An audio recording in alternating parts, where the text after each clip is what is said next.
there. My name is Kason. I'm going to be your student nurse today. Before we start, can I just get your name and your date of birth, please? Sure. Lori Lesbo. My date of birth is 2/14. I'm 78. Okay. And do you have any allergies that I should be aware of? No. Okay, perfect. So basically what I'm here for is that your doctor has prescribed Carbamazepine, which is also known as Tegretol and Carbamazepine. And this is going to be a medication that we're going to be taking for your seizures. Okay. This is an anti-seizure medication. And so I've provided some resources for you. I have this resource right here. I just kind of got some basic information on the medication. It's double-sided, and we're going to kind of follow that throughout this education session.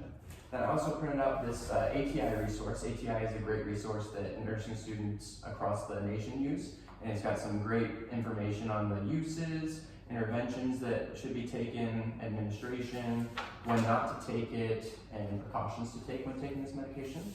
So I have both of these if you want to take these home, if you want to print them off, whatever, and give them to family, or you can just keep them in your house. So like I said, we're going to be just going through this educational pamphlet right here. Okay. So basically what carbamazepine is it's a medication that blocks sodium channels. And so what happens in your brain is when sodium has free release and it kind of floods your brain, it can cause seizure activities, which you have experienced. Mm-hmm. And so what this does is it blocks those channels to prevent that flooding of sodium, which in turn prevents seizures. Mm-hmm. And this is used primarily for seizures, but it also has some other properties that can help with stabilizing mood and bipolar disorder. And it can also help with reducing pain in trigeminal neuralgia, which is like when your face is drooping. But this is primarily, we're just going to be focusing on the seizures. Okay. So how is it prescribed and taken? This medication is an oral medication, but there's many different forms that it can come in. There's the traditional tablets, which I'm sure that you've taken before. Mm-hmm. There's extended release, which are the long lasting, they last longer. And then there's also chewable tablets as well, if you prefer chewables. And then there's also an oral suspension, which is like your liquid that you take with kind of like your cough medicines and your cold medicines, kind of just pour it in the cup and just drink it. Mm-hmm. So there's many different ways that you can take it. One recommendation that we do make is that you take carbamazepine with a meal.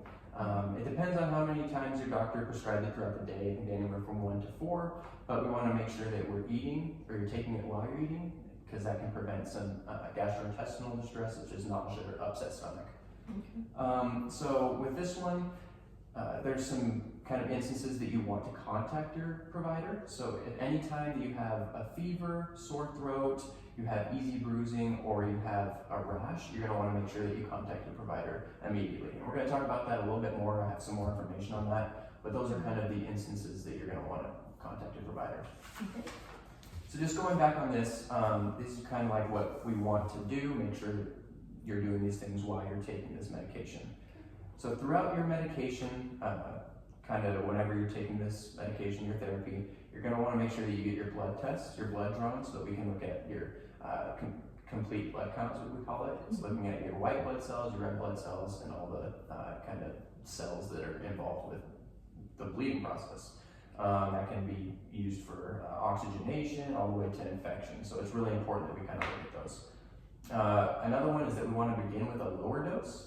We're going to talk about some adverse reactions that can happen if you start with a higher dose. But this is one that we really want to start with a lower dose, and then we can kind of work our way up as we take this medication for a longer period of time. Okay. Depending on when your provider, how many times a day your provider prescribes this medication, if he only prescribes it a couple of times, you want to make sure that you're taking it closer to bedtime, and that's just going to help reduce the experience of these adverse reactions. Oh, so okay. if it's 1 to 2 times, you're going to want to take those closer to bed if possible. You also want to protect yourself from the sun. We're going to talk about it, this is a photosensitive, it causes photosensitivity, so just increase sensitivity to the sun. So we're going to talk about that a little bit later and how to prevent that. Okay. And then you don't want to mix the liquid medication. If you take the medication as a liquid form, you don't want to mix it with anything else, as that can cause some kind of adverse reactions as well, some interactions with other medications. Okay. And then the last one, just make sure that you don't chew the extended release tablets. These ones are very specific. They cannot be crushed or chewed, so we want to avoid that. So going into the adverse reactions, we have some eye problems that can occur. Blurred vision and nystagmus, which is where your eyes kind of rapidly move back and forth. They're generally the most common, and ways to avoid that is starting at a low dose. Like I said, you don't want to start at a high dose. You want to start low and work your way up. Okay. In addition to that, headache and ataxia, which is going to be kind of your impaired coordination and balance is kind of off. That can also be a result if you start at a higher dose instead of starting low. Okay. Rash is a very big one. There's the risk for Stevens-Johnson syndrome. Have you ever heard of that? Yeah, my mom was hospitalized with that. So. Okay, yeah, so you probably have some education on that, you've had some experience. So that is a potential adverse reaction. So anytime that you have a rash, you're gonna wanna make sure that you contact your provider immediately. Okay. Yeah. Okay. Low blood cells, as I said, this can cause a decrease in red blood cells, it can cause a decrease in white blood cells, so there's an increased risk for infection. So you're just gonna wanna report any signs of infection and get your blood drawn consistently while you're taking this. Okay. And then photosensitivity, as I said, just increased sensitivity to the light. With this, you're just going to want to wear long sleeves, you're going to want to wear sunglasses, protect any part of your body that can be exposed to the sun, just because it can cause some adverse reactions, just increased sensitivity to the sun, so you're going to want to protect yourself against that. Okay. There are some stomach problems, as I said, some GI distress, so nausea, stomach ache, potential vomiting, things like that. You just want to make sure that you're taking this medication with food. Okay. And then lastly, just some things to go over. They're called contraindications, what you don't want to do, like when you cannot take this medication. If you're pregnant or planning to be pregnant, you don't want to take this medication. If you're taking MAOIs, they're a drug that's used in mental health a lot. These have a lot of reactions with other drugs, and especially this one as well. So you just want to make sure that if you've taken these within the last 14 days or you're currently on them, that you do not take this medication.